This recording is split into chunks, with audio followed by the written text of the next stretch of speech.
Hello students, welcome to BSCB English medium. आज के इस लेक्चर 2 में हम बात करेंगे कूलम्ब्स लॉ के ऊपर। इसका लेक्चर 1 ऑलरेडी आपको मिल जाएगा चैनल पे। आप चाहें तो उसको देख के आ सकते हैं। हालांकि अगर आप उसको देख के नहीं आएंगे तो भी कुछ खास फ़र्क पड़ेगा नहीं, बट फिर भी अगर मैं रिकमेंड करूँगा आप देख लोगे तो चार्जेस के बारे में आप बेसिक से फंडे को आप समझ पाओगे। सो आज का जो टॉपिक है वो है कूलम्ब्स लॉ। कूलम्ब्स लॉ को समझते हैं, चलिए। According to Coulomb's law, the electrostatic force of attraction between two static point electric charges is directly proportional to the product of the charges and inversely proportional to the square of the distance between them. इस definition को समझने से पहले आपको दो बातों को समझना होगा। सबसे पहले तो स्टैटिक एंड देन है फिर पॉइंट। स्टैटिक मतलब तो आप सबको पता होगा, एट रेस्ट। स्टैटिक मतलब एट रेस्ट, मतलब दो चार्जेस रुके हुए हों, मूवमेंट ना हो, दोनों चार्जेस रेस्ट पे हो। पॉइंट चार्जेस को जरा समझते हैं।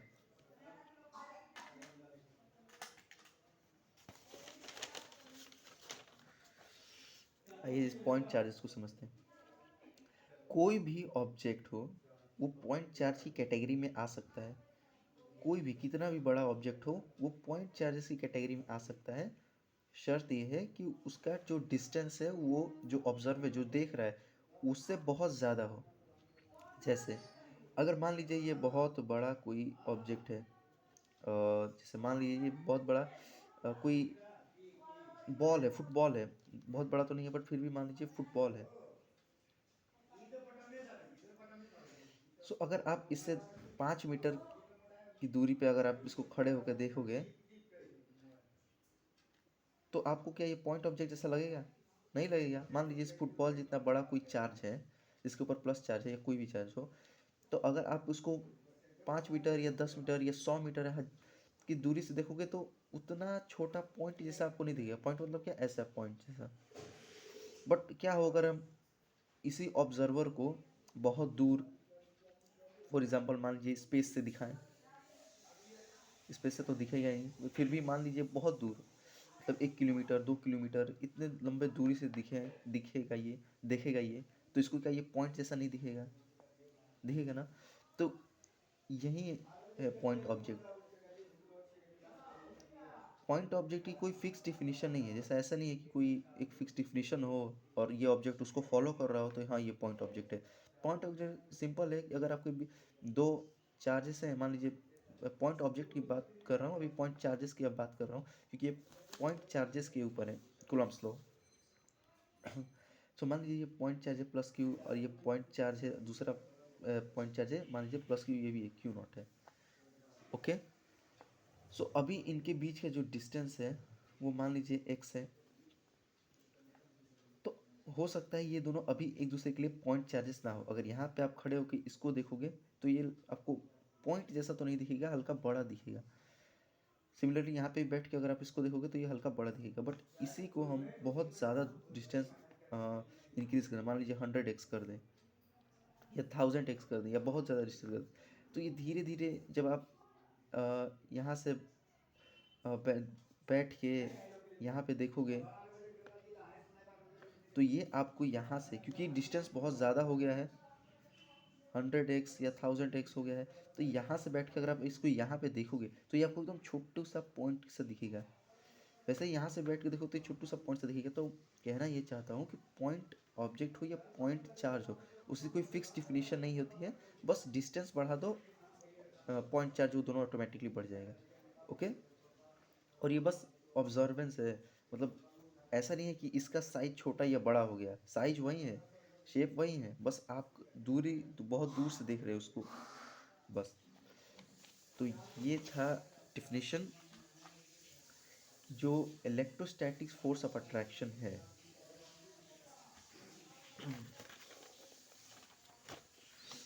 जैसे मान लीजिए एक ये चार्ज है प्लस क्यू, एक दूसरा चार्ज है ये भी प्लस क्यू नॉट है। इसका सेंटर ये है, इसका सेंटर ये है। इन दोनों को आप जोड़ दो, डिस्टेंस निकल गया। कभी भी हम दो चार्जेस के बीच में जब डिस्टेंस निकालते हैं तो उनके जो सेंटर्स हैं उनको जोड़ के हम डिस्टेंस निकालते हैं। अभी वरना ऐसा भी हो सकता है कि आप यहाँ ले लो और इसको यहाँ ले लो, यहाँ से भी डिस्टेंस ले सकते थे, यहाँ ले लो, यहाँ ले लो, यहाँ से भी डिस्टेंस ले सकते हैं, या कहीं से भी डिस्टेंस ले सकते हैं। तो आसान बनाने के लिए हम इसके भी सेंटर, इसके भी सेंटर, दोनों के सेंटर को जोड़ देते हैं। वो जो डिस्टेंस आता है उसको हम दोनों चार्जेस के बीच का डिस्टेंस मानते हैं। ओके, सो अब आपने मेरा फर्स्ट लेक्चर देखा होगा तो उसमें बताया गया है, या फिर कॉमन सी बात है कि जो लाइक चार्जेस होती हैं, जैसे ये पॉजिटिव है ये भी पॉजिटिव है, तो एक दूसरे को रिपेल करेंगे, एक दूसरे को दूर भगाएंगे। वहीं अगर अट्रैक्ट करने का हो तो दोनों को अनलाइक चार्जेस देते हैं। जैसे ये पॉजिटिव है तो ये नेगेटिव होगा, तो दोनों एक दूसरे को अट्रैक्ट करेंगे कोई फोर्स के साथ। तो जो फर्स्ट लेक्चर है उसमें बस इतना ही बताया गया था कि ये दोनों जब लाइक चार्जेस होते हैं तो एक दूसरे को रिपेल करते हैं, अनलाइक चार्जेस होते हैं तो दूसरे को अट्रैक्ट करते हैं फोर्स के साथ। तो कूलम्स लॉ से हम कुछ नहीं करते, बस उस जो फोर्स के साथ वो रिपेल या अट्रैक्ट करते हैं, उस दोनों फोर्स की जो वैल्यू निकालते हैं। फोर्स की कुछ वैल्यू तो होगी कि ये इसको कितने फोर्स से रिपेल कर रहे हैं, कितने फोर्स से अट्रैक्ट कर रहे हैं, इन दोनों के बीच में फोर्स ऑफ रिपल्शन और फोर्स ऑफ अट्रैक्शन है कितना। प्रॉपर्टी से तो हम ये पता लगा सकते हैं दोनों रिपेल करेंगे, बट कितने फोर्स से रिपेल करेंगे। तो यही जो काम है वो कूलम्स लॉ हमें बताता है। कूलम्स लॉ हमें यही बता देता है कि कितने फोर्स से एक दूसरे को रिपेल करेंगे। सो आई होप आपको कूलम्स लॉ का जो इंपॉर्टेंस है वो समझ में आया होगा। सबसे मेन इंपॉर्टेंस ये है कि एक दूसरे को फोर्स की वैल्यू बता देता है। ओके, सो अब डिफिनेशन पे वापस आते हैं। तो डिफिनेशन बोलती है कि the electrostatics force of attraction between two static point electric charges is directly proportional to the product of the charges. Okay, अब ये जो फोर्स है, ये जो फोर्स है ना, इसी को इलेक्ट्रोस्टैटिक फोर्स बोलते हैं। तो ये जो फोर्स है इसको F मानते हैं, ये डायरेक्टली प्रोपोर्शनल है प्रोडक्ट ऑफ टू चार्जेस, मतलब ये दोनों चार्जेस के प्रोडक्ट के डायरेक्टली प्रोपोर्शनल होती है, Q और Q नॉट। अभी साइन मत रखिएगा, क्योंकि साइन तो बस पता करने के लिए होता है कि फोर्स की डायरेक्शन क्या होगी। वो हम ऐसे ही कॉमनली भी जान लेते हैं कि अगर दोनों पॉजिटिव है तो रिपल्सिव रिपेल करेंगे, इसको ये इस पर इधर फोर्स लगाएगा, ये इस पर इधर फोर्स लगाएगा, रिपेल करेंगे। तो फोर्स हम बस इसी तरह मैग्नीट्यूड लेके काम चलाते हैं, और डायरेक्शन हम खुद से ही ले लेते हैं, समझ जाते हैं, क्योंकि ये कॉमन है, आप समझ जाओगे आपकी। Then inversely proportional to the square of the distance between them. सबसे पहले तो इन्वर्सली प्रोपोर्शनल का जो फोर्स है वो इन्वर्सली प्रोपोर्शनल है 1/r² का। इन्वर्सली प्रोपोर्शनल में बस हम इसको डिनोमिनेटर में ला देते हैं, जो भी ऊपर प्रोडक्ट होता है। तो यही बोल रहा है कि जो फोर्स है वो दोनों चार्जेस के प्रोडक्ट के डायरेक्टली प्रोपोर्शनल है, और उन दोनों के बीच की जो डिस्टेंस है, ये जो आर है, उसके इन्वर्सली प्रोपोर्शनल है। सो अगर इन दोनों इक्वेशन को आप सॉल्व करते हो तो आपको मिलता है force is directly proportional to q naught but inversely proportional to distance between them, right. So आपको, हम सबको पता है कि अगर ये प्रोपोर्शनैलिटी का साइन हटेगा तो कांस्टेंट आएगा। तो जब फोर्स को आप हटाते हो उसके प्रोस तो आता है के Q0/r²। अब ये के जो है ये कांस्टेंट है, तो फाइनली हमें जो फोर्स की वैल्यू मिलती है वो होता है Q0/r²। अब कुछ बुक में ऐसे भी लिखता है कि Q1 Q2 वगैरह वगैरह। तो मेन बात है समझने से कि दोनों चार्जेस को आप मल्टीप्लाई करो, उन दोनों के बीच के डिस्टेंस को स्क्वायर करो और के साथ मल्टीप्लाई कर दो, तो ये आ गया इन दोनों चार्जेस के बीच का फोर्स। इन दोनों एक दूसरे पे कितना फोर्स लगाएंगे। ओके, और दूसरी इंपॉर्टेंट बात, मोस्ट इम्पोर्टेंट, ये जितना इस पे फोर्स लगाएगा ये भी उतना ही इस पे फोर्स लगाएगा। जैसे अब आपका सवाल हो सकता है कि सर ये इस पे इधर फोर्स लगाएगा, ठीक है, क्योंकि ये पॉजिटिव है तो इसको धक्का देगा कि जाओ उधर जाओ, तो ये इधर फोर्स लगाएगा सॉरी। तो इसका फोर्स अगर मान लीजिए एफ हो गया इसके ऊपर, तो ये भी तो इसके ऊपर इधर फोर्स लगाएगा। तो क्या इसका फोर्स और इसका फोर्स सेम होगा? हाँ बिल्कुल सेम होगा।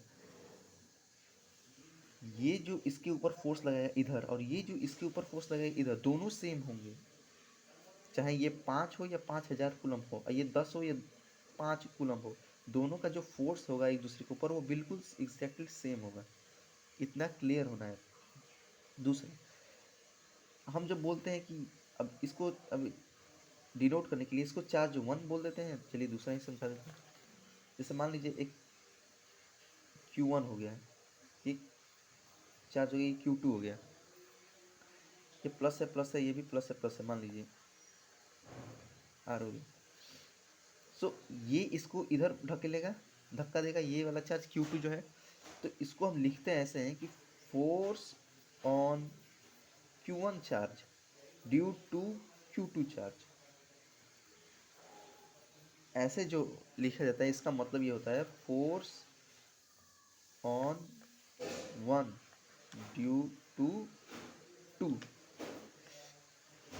तो ये जो फोर्स है ना, इसकी वैल्यू ये है। सिमिलरली यहाँ इसकी ये भी इसके ऊपर फोर्स लगाएगा, तो force of 2 due to 1, right. तो इसका मतलब ये क्या होगा, फोर्स ऑन 2 ड्यू टू 1, मतलब इसके ऊपर फोर्स इसकी वजह से। और एक इंटरेस्टिंग पॉइंट ये है कि इन दोनों का जो फोर्स जो हम निकालेंगे तो आएगा K Q1 Q2/r², राइट। अब जैसे मैंने पहले बताया अभी कुछ समय पहले कि हम ऐसा लिख सकते हैं force on 1 is equal to force on 2 due to 1 is equal to force is equal to K Q1 Q2/r²। इसको लेके कंफ्यूजन आपको नहीं रखना है, दोनों फोर्स ये बताने के लिए है, बट ये दोनों इक्वल ही होंगे, राइट। बट ये सिर्फ दो चार्जेस के बीच में ही बात होगा, वो तीसरा चार्ज होगा तो उसका इसके साथ अलग अलग होगा, उसका मत आप टेंशन लीजिएगा। ये सिर्फ दो लोगों के बीच में है। अब चलते हैं नेक्स्ट आगे। तो ये आपको डिफिनीशन समझ में आ गया हो, याद कर लीजिएगा, 2 नंबर में सवाल आ जाता है। दूसरा पॉइंट है this force acts along line joining centre of two charges. इसका मतलब क्या हुआ, जैसे देखिए ये जो चार्ज हुआ और ये जो चार्ज हुआ, ये इस पे फोर्स लगाएगा, सही बात है, बट ये इस पे ऐसे भी तो फोर्स लगा सकता है, ये इस पे ऐसे भी फोर्स लगा सकता है, ये इस पे ऐसे भी फोर्स लगा सकता है, कैसे भी फोर्स लगा सकता है, भाई फोर्स है। तो नहीं, कूलम्ब्स लॉ के हिसाब से जो ये चार्ज जो इस पे फोर्स लगाएगा वो उसी डायरेक्शन में लगाएगा, उसी लाइन के अलॉन्ग लगाएगा जो दोनों चार्जेस के बीच का जो सेंटर है उसको जोड़ती हैं, उसी लाइन के अलॉन्ग ये चार्ज इस पे फोर्स लगेगा। तभी आपने देखा जब मैंने साइन दिखाया तो ऐसे दिखाया, ऐसे या ऐसे नहीं दिखाया, क्यों, क्योंकि ये इस लाइन के अलॉन्ग ही ये लाइन है। तो ये जो सेंट्रल फोर्स है, जैसे बिहार बोर्ड में एक ऑब्जेक्टिव सवाल में पूछ देता है कि जो फोर्स है, इलेक्ट्रोस्टैटिक फोर्स ऑफ रिपल्शन है या अट्रैक्शन है, जो भी है फोर्स है, इलेक्ट्रोस्टैटिक फोर्स, ये कौन कौन सा फोर्स है। तो दो ऑप्शन दे, तीन ऑप्शन, चार ऑप्शन जब देता है तो उसमें बोलता है एक होता है सेंट्रल फोर्स, एक होता है अट्रैक्टिव रिपल्सिव, ये फोर। तो ये जो कूलम्ब्स लॉ जो फोर्स ऑफ अट्रैक्शन है ना, ये सेंट्रल फोर्स भी है, क्यों, क्योंकि ये सेंटर से फोर्स देता है, या फिर रिपेल करने का या अट्रैक्ट करने का जो फोर्स है वो सेंट्रल होता है। एक चार्ज यहाँ है प्लस, एक चार्ज यहाँ है प्लस, तो ये दोनों जो है तो एक दूसरे को सेंटर से धक्का देंगे। अगर ये भी प्लस है ये भी प्लस है तो सेंटर से धक्का देंगे, अगर ये प्लस है ये माइनस है तो इस सेंटर से ही अट्रैक्ट करेगा, ऐसे या ऐसे ऐसे नहीं अट्रैक्ट करेगा, राइट। चलिए, तो ये आपको समझ में आ गया होगा पॉइंट कि this force acts along line joining centre of two charges, okay. और यही डेरिवेशन है जो आपको समझाया मैंने, ये बोर्ड एग्जाम में हालांकि आता नहीं है, बट अगर आप चाहो तो कर सकते हो, कोई बड़ी बात नहीं है। चलिए चलिए अब नेक्स्ट पेज पे चलते हैं।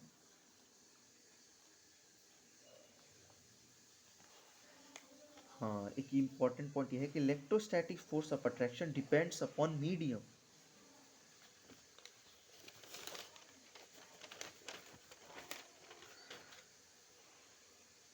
कह रहा है कि अगर ये जो फोर्स है F is equal to Q1 Q2K/r², तो ये जो फोर्स है ना वो मीडियम पे डिपेंड करता है। मीडियम पे डिपेंड करता है मतलब कि अगर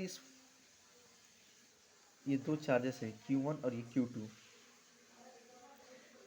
इन दोनों चार्जेस को अगर हम मतलब इसी डिस्टेंस पे ऐसे ही फिक्स करके, ये नहीं कि डिस्टेंस बढ़ा दिया या घटा दिया, ऐसे ही सेम एज इट इज हम अगर पानी में लेकर आ जाए, तब जो फोर्स होगा इन दोनों के बीच, रिपल्सिव का या अट्रैक्टिव का, वो अलग होगा। इसी को जब हम लोग एयर में लेकर आएंगे या वैक्यूम में लेकर आएंगे या फ्री स्पेस में लेकर आएंगे, तीनों का मतलब एक ही होता है लगभग। तो अभी जो फोर्स होगा ये वाला और ये जो फोर्स है ये दोनों अलग होगा। ये दो फोर्स है किसके बीच में, इन दोनों के बीच में फोर्स है। और ये जो फोर्सेस होंगी एक एक दूसरे के लिए अलग अलग होंगी। अब क्यों अलग अलग होती हैं, अब इसका पॉइंट नेक्स्ट पॉइंट में आपको इसका जवाब मिलता है कि के कांस्टेंट तो है बट ये यूनिवर्सल कांस्टेंट नहीं है, क्योंकि ये भी मीडियम पे डिपेंड करता है। और क्योंकि के मीडियम पे डिपेंड करता है इस वजह से पूरा फोर्स मीडियम पे डिपेंड करने लगा है। यहाँ पे देखिए के Q1 Q2/r², ये जो है ना ये पानी में अलग होगा, फ्री स्पेस में अलग होगा, और कहीं किसी और मीडियम में ले जाएंगे तो अलग होगा, ग्लास में अलग होगा, कहीं भी अलग अलग जगह में अलग अलग इसकी वैल्यू आती है। सो क्योंकि इसकी वैल्यू अलग अलग आती है इस वजह से फोर्स भी अलग अलग मिलता है। Okay, for vacuum air free space value of के इज 9 × 10⁹ न्यूटन मीटर स्क्वायर पर कूलम स्क्वायर। ये के है ना, इसकी जो वैल्यू है एयर में, वैक्यूम या फ्री स्पेस, तीनों का मतलब एक ही है, तो वो होती है 9 × 10⁹ यूनिट तो निकाल ही लोगे, ये इधर आएगा तो न्यूटन मीटर स्क्वायर पर कूलम स्क्वायर, राइट।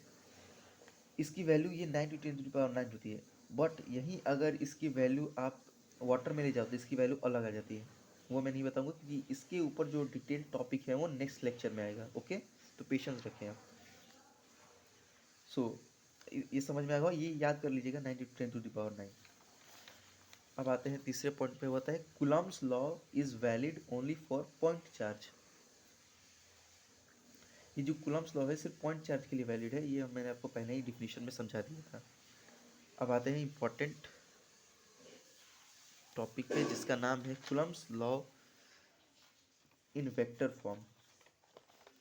अभी Coulomb's law in vector form, ये जो टॉपिक है, ये टॉपिक ऐसे 5 नंबर में तो नहीं आता है, ना ही 2 नंबर में आता है, बहुत ही रेयर ऑफ द रेयरेस्ट, मैंने तो नहीं देखा है अब तक। बट आप तैयारी कर लो, क्या पता आ जाए बोर्ड एग्जाम में। तो ये जो टॉपिक है ये जनरली 1 नंबर में सवाल आते हैं इसके। 1 नंबर में डायरेक्ट दे देगा कि हाँ बताओ इसमें से कौन सा वेक्टर फॉर्म है कूलम्स लॉ का, 4 ऑप्शन दे देगा, उसमें सबको टिक करना होता है। तो उस तरीके से इसमें से आता है टॉपिक, इसकी पूरी डिफिनीशन डेरिवेशन नहीं आती है। अब फिर भी तैयारी कर लो, क्या पता 2024 में आ ही जाए। So let us consider two charges Q1 and Q2 are separated by distance r। अब इसके थ्रू आप अच्छे से समझ पाओगे, ये दोनों चार्जेस Q1 और Q2 आर डिस्टेंस में सेपरेटेड है। ये F12 मैंने अभी ये समझाया, फोर्स ऑन 1 ड्यू टू 2, इसकी वजह से इसके ऊपर फोर्स, और ये F21 force on 2 due to 1।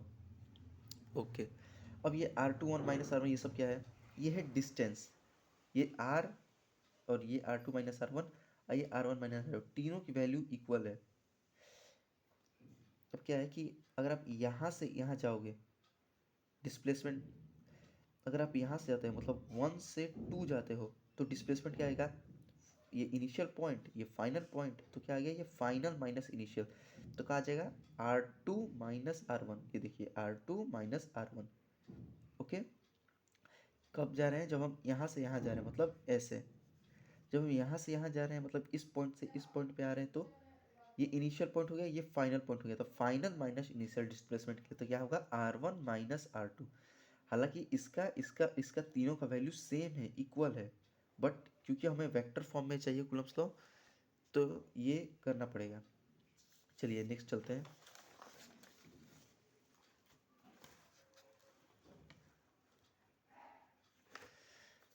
तो एक फोर्स को हम ले लिए हैं, दोनों फोर्स पे ये बात लागू होती है बट समझाने के लिए एक ही फोर्स पे ले लिए हैं।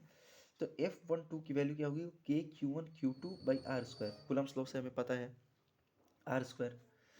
But this force is on scalar form, ये फॉर्म जो फॉर्म है ये स्केलर में है। इसको वेक्टर फॉर्म में कन्वर्ट करने के लिए हम क्या करते हैं, यूनिट वेक्टर से मल्टीप्लाई करते हैं। आप 11th क्लास में पढ़े होंगे, यूनिट वेक्टर से मल्टीप्लाई कर दो। सो R12 KQ, और ये फिर ये R1 - R2 का कैप है, ये कैप, कैप समझते हो ना, जैसे ए कैप हम लोग बोलते हैं, तो ए कैप मतलब क्या, a vector divided by magnitude of a vector. So मैं बता रहा था कि ए वेक्टर, तो ऐसे हम यूनिट वेक्टर को लेते हैं। सो वैसे यहाँ पे लिया गया r12 माइनस r1 का कैप। ओके, इसी को जैसा भी मैंने यहाँ पे बताया, इसको a vector by divided by a vector का मॉड मतलब मैग्नीट्यूड ले लेते हैं। वैसे यहाँ पे भी वही किया है कि इसका वेक्टर और उसका फिर मैग्नीट्यूड, फिर जो आर है, मैंने पहले ही बताया था आपको, जो आर वेक्टर है वो तीनों इक्वल हैं, तो इसको इस फॉर्म में कन्वर्ट कर दिया गया है। तो ये इसका स्क्वायर एंड देन ये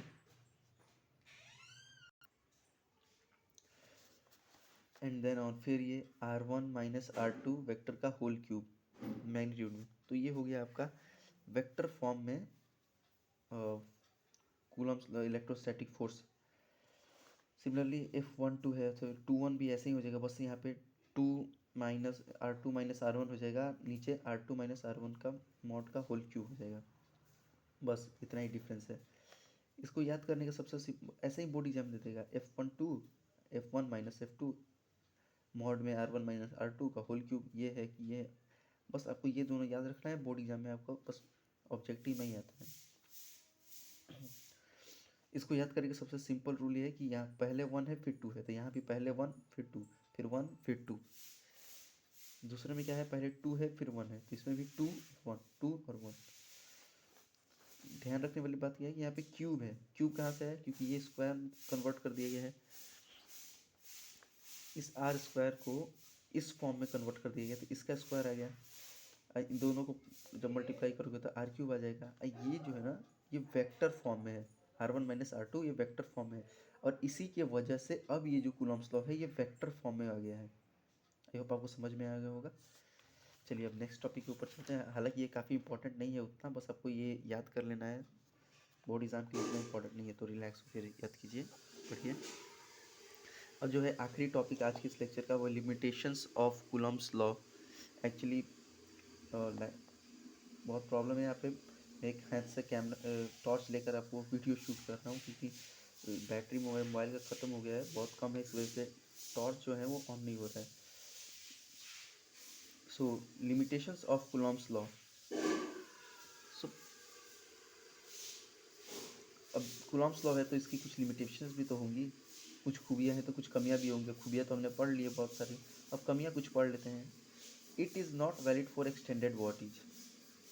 मैंने आपको पहले ही जब शुरू किया था लेक्चर में तब समझाया था कि एक्सटेंडेड बॉडीज मतलब क्या, जैसे जो पॉइंट बॉडीज होते हैं एक्सटेंडेड बॉडीज होते हैं। एक्सटेंडेड बॉडी जैसे ये हो गया, एक चार्ज ये हो गया, एक बॉडी ये हो गया, ये एक बॉडी ये हो गया, नज़दीक है तो ये दोनों एक्सटेंडेड है। और यही बॉडी अगर दूर दूर रख दिया, बी को यहाँ रख दिया, तो ये दोनों, क्योंकि डिस्टेंस बढ़ गया तो अब ये पॉइंट हो गए। तो ये जब अगर पास में होंगे, दोनों चार्जेस अगर पास में होंगे, तो वहाँ पे कूलम्स लॉ वैलिड नहीं होगा।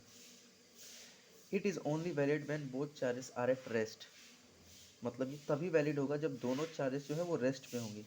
ये मैंने कूलम्स लॉ की डिफिनेशन में आपको समझाया था, जब ये दोनों चार्जेस को रेस्ट में होना पड़ेगा वैलिड होने के लिए, तभी कूलम्स लॉ वैलिड होगा। It is not valid when both charges are in motion. ये चार्ज अगर दोनों मोशन में है तो वैलिड नहीं होगा, तो भी वैलिड कूलम्स लॉ नहीं होगा। कब वैलिड होगा, जब दोनों में से कोई एक चार्ज रेस्ट पे होगा। जैसे आपका सवाल बन सकता है कि इस पॉइंट पे बोला है कि it is only valid when both charges are at rest, इसमें बोला है कि दोनों चार्जेस जो है वो मोशन में नहीं होने चाहिए। तो अगर सवाल आता है, अगर एक चार्जेस रेस्ट पे है, मान लीजिए रेस्ट पे है, और दूसरा चार्ज जो है वो मोशन में है, तो क्या कूलम्स लॉ तब वैलिड होगा? हाँ, तब वैलिड होगा। ये एक इंपॉर्टेंट पॉइंट है, हालांकि बोर्ड एग्जाम में नहीं पूछता है कि अगर एक रेस्ट है और एक मोशन में है तो क्या कूलम्स लॉ वैलिड होगा? तब वैलिड होगा, बिल्कुल होगा। बट दोनों मोशन में आ गए तब नहीं होगा। Okay, so that's it for ये वीडियो लेक्चर, इसलिए ख़त्म होता है। नेक्स्ट लेक्चर में हम पढ़ेंगे रिलेटिव परमिएबिलिटी के बारे में, और थोड़ी बहुत कूलम्स लॉ की बारे में थोड़ा और डिटेल में जाएंगे, क्योंकि वीडियो काफ़ी लंबा हो गया है, तो थोड़ा यहीं पर रोकते हैं। इस वीडियो के बाद आप इसका नोट्स बना लेंगे, और इसके ऊपर जो प्रीवियस ईयर क्वेश्चन है बिहार बोर्ड में आया हुआ 2024 में आ सकता है, और जो 2024 से पहले जो 2009 से 2023 के बीच जितने भी क्वेश्चन है उन सब का वीडियो आएगा जिसके ऊपर आप तैयारी कर सकते